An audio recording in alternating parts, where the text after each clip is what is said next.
So what up guys? Welcome back to Araw-Araw Sunday Vibes natin.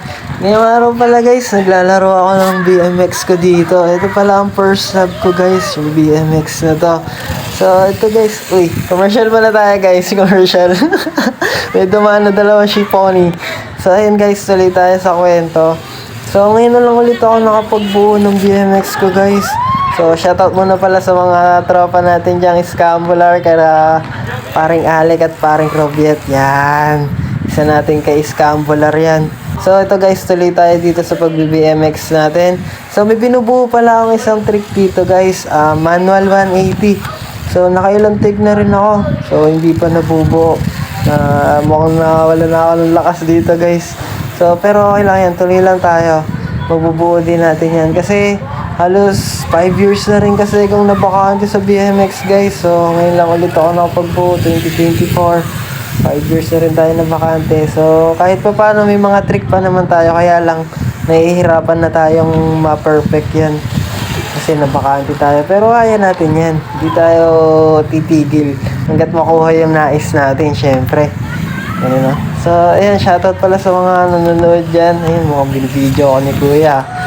May video ng si Kuya ng behind the scene So shoutout din pala kay Kuya na nakaputi, kung sino ka man Kuya.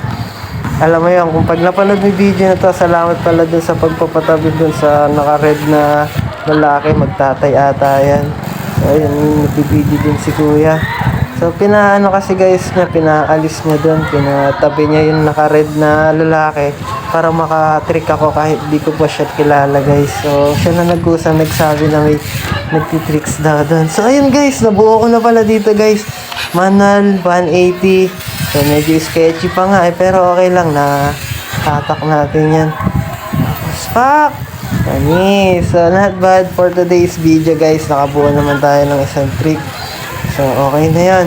At least kahit pa paano, nakakabuo-buo pa tayo. Kahit 5 years na tayong nabakante. So, eto guys, meron pala tayo ditong stage. So, ayan guys, so testing ko mag-drop dito guys. So, eto, nagpusod pa ako dito kasi medyo mainit na So, sa mga nagsasabi pala guys na extension yung dreadlocks ko, hindi guys.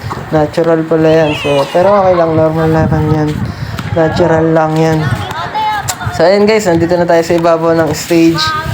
So ayan, mag-180 drop lang tayo dito guys. Yun, first try, kaya ka agad. So ayun, panis.